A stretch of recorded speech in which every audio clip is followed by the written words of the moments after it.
Good morning. Welcome back to Passionate World Talk Radio Network, a wholly owned subsidiary of Global Media Network, LLC. Educate, enlighten, entertain, mindfulness. And on today's Monday Tips, we are swinging a little bit to another level. It's put out by Kellie Walton, and it was published last year, but I think relationships are always current, and whatever wisdom one can pick up along the way is golden. So Kellie said, going through a breakup, here are 9 tips for moving on. And she goes on to say that breakups are hard for everyone, and that's true. So whether you're bidding farewell to your cuffing season fling, a complicated situation, or a longtime partner, breakups, for lack of a better word, just plain suck. Sometimes the split is a long time coming, and you know it, and others feel like the blind side of the century. He's what? Whatever bucket you fall into, there are plenty of healthy ways to move on from letting yourself to wallow in the sadness for a bit, doing some decluttering, or surrounding yourself with friends, or my favorite, eat your weight in ice cream. What can I say, folks? Saw my mom do it, saw all my women relatives did it. It became a habit. And here are Kellie's 9 tips for conquering a breakup. 1, let yourself grieve.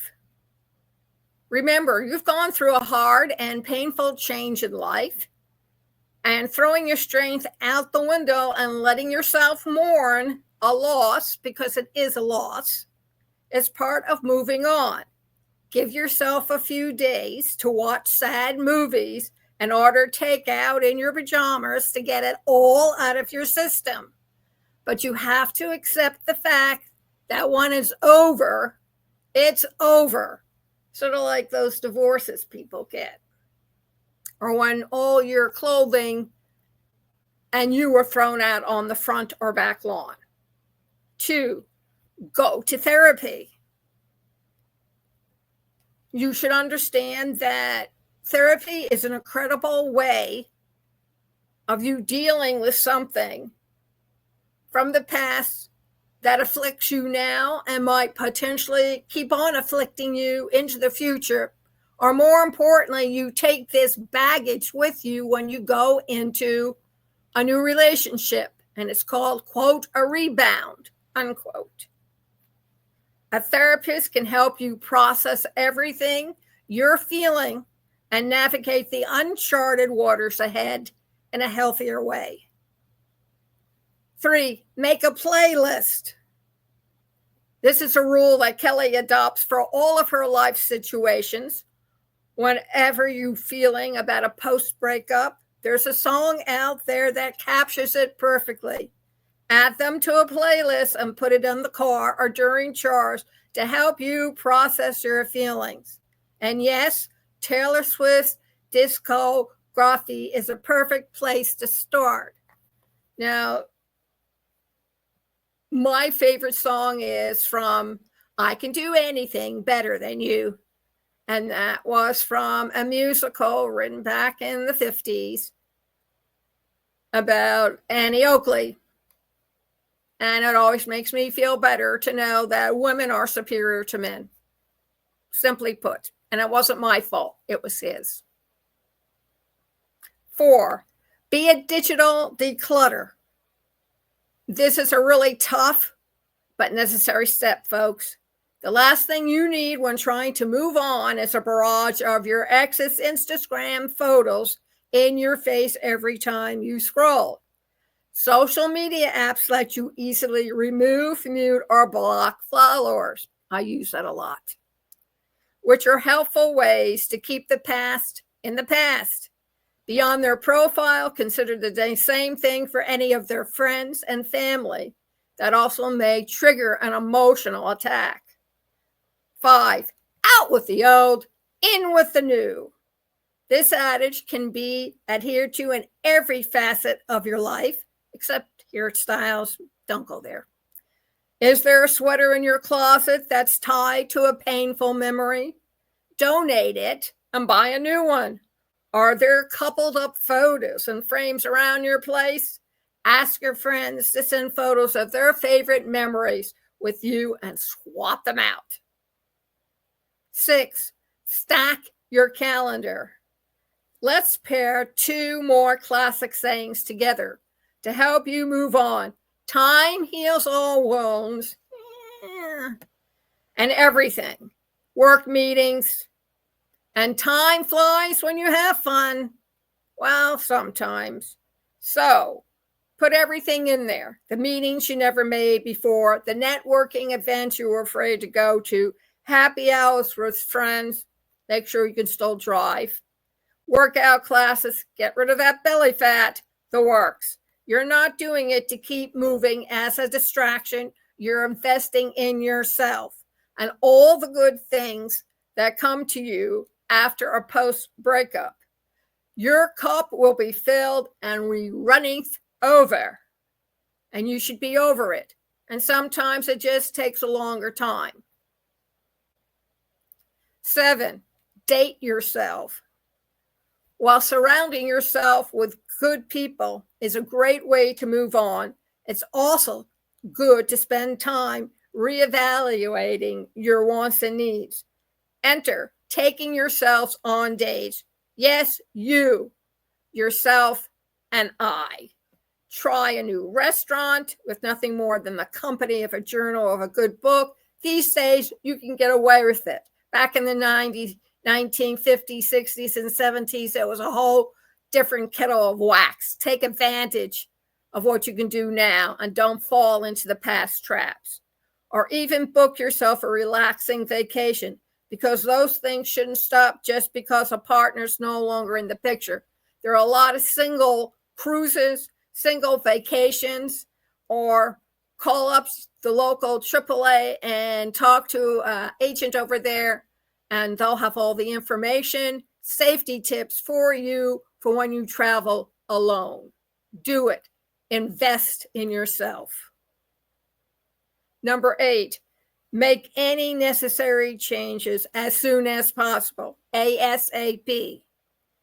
Especially if your breakup involves a name change, getting ahead of any clerical tasks can help reduce the number of relationship reminders you receive when bills or tax season rolls around. So if you were cohabiting with another lady or with a guy, make sure you call up your CPA. Excuse me, make sure you contact your lawyer and find out what your legal rights are. I mean, take a look at the hassle between Orlando Bloom and Katy Perry and learn your lessons from there. Yes? Think, kids, think. Make a list of anything shared and take the steps to make them your own. Things as basic as your favorite streaming services to services as critical as the electric bill or your phones.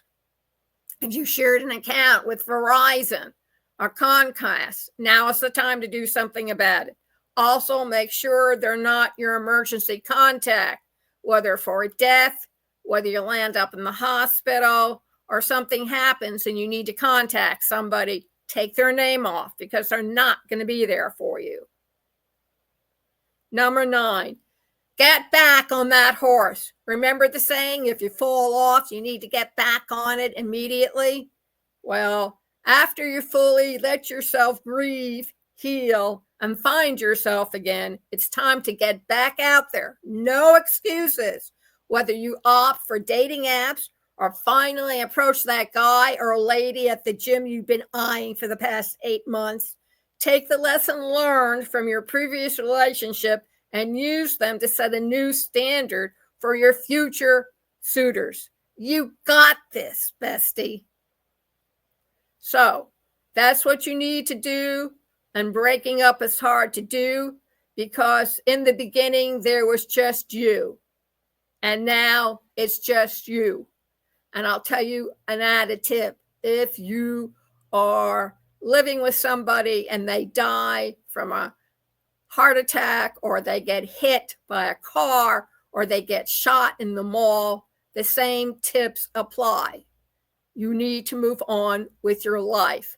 Don't go, oh, please, Lillian, don't give me this. Because I can tell you, I knew a widow. She lost both her son and her husband in the war, the Great War, World War II.